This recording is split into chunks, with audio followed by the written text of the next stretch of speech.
Eh bien, bonjour à toutes et à tous, mes très chers amis. On se retrouve aujourd'hui pour une nouvelle vidéo, le débrief de la 17e étape du Tour de France à l'arrivée à Courchevel après l'ascension du terrible col de la Lose. On va en parler avec la victoire de Félix Gall. Mais avant toute chose, n'hésitez pas à vous abonner, liker, commenter, partager. On se rapproche du cap des 200 abonnés. Nous sommes actuellement 199 sur la chaîne et il manque une personne avant que nous soyons 200. Ça aiderait beaucoup. Merci. Et donc, quelle étape aujourd'hui entre entre euh, entre Saint-Gervais-Mont-Blanc et Courchevel, l'arrivée à Courchevel après le col de la Lose et puis encore d'autres cols. On va revenir sur cette étape et sur la victoire de Félix Gall devant Simon Yates, Peyo Bilbao, Jonas Vingegaard et David Gaudu. Et je passe les détails. On a eu le droit aujourd'hui à une grosse bataille déjà pour prendre l'échappée. On voyait déjà les équipiers de Tadej Pogacar, on a vu Rafa Maïchka, on a pu voir aussi des équipiers de la Jumbo-Visma avec Tish Benoot, avec Dylan Van Baarle aussi se mettre aux avant-postes. Et puis finalement, on ne laisse pas partir l'échappée avec des noms comme Julien Lafilippe, Giulio Ciccone, Mathias Kelmoz, beaucoup de noms qu'on a l'habitude de voir et d'entendre sur ce, euh, sur ce Tour de France à vouloir partir dans les échappées. La présence d'EAE ne plaît pas au peloton maillot jaune et à Jonas Vingegaard. Et donc, il a fallu attendre la fin du premier col pour que l'échappée se forme avec Julien Lafilippe par premier temps qui a fait la descente et ensuite un groupe de 33. On a pu retrouver Valentin Madois, Thibaut Pinot, David Gaudu. On a pu voir Krits Neylands, on a pu voir Julien Lafilippe, Félix Gall, David Gaudu. Beaucoup de favoris. On a pu voir aussi Simon Yates, Peyo Bilbao, qui était le mieux placé au classement général.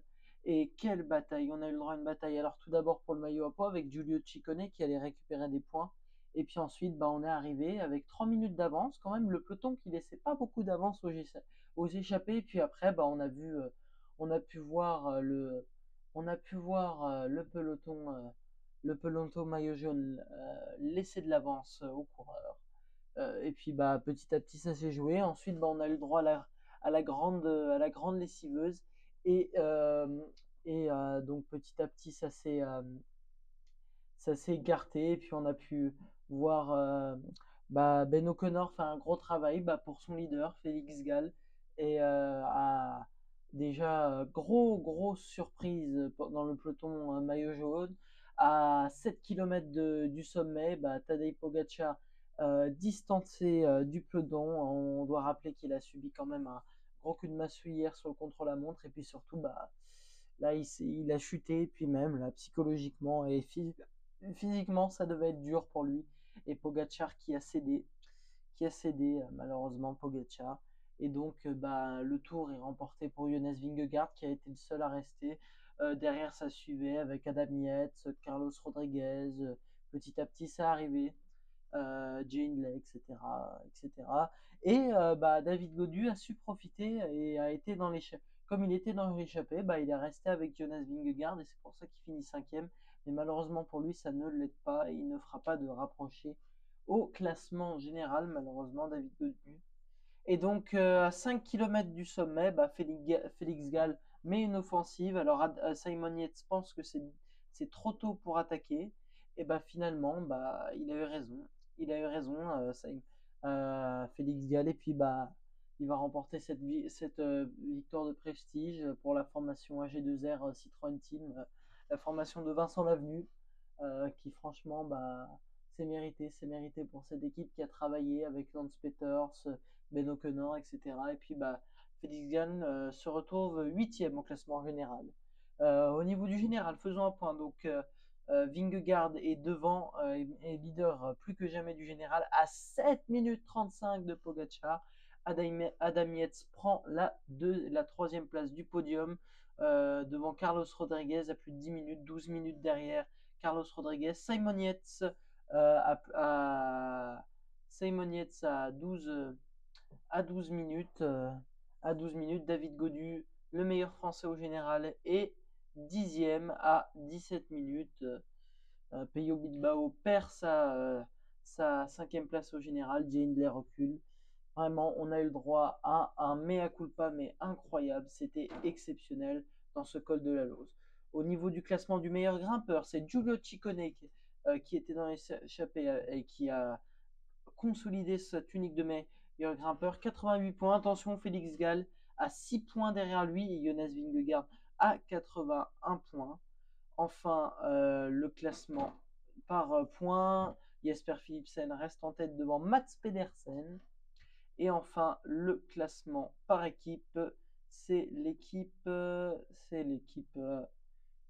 Jumbo-Visma devant UAE.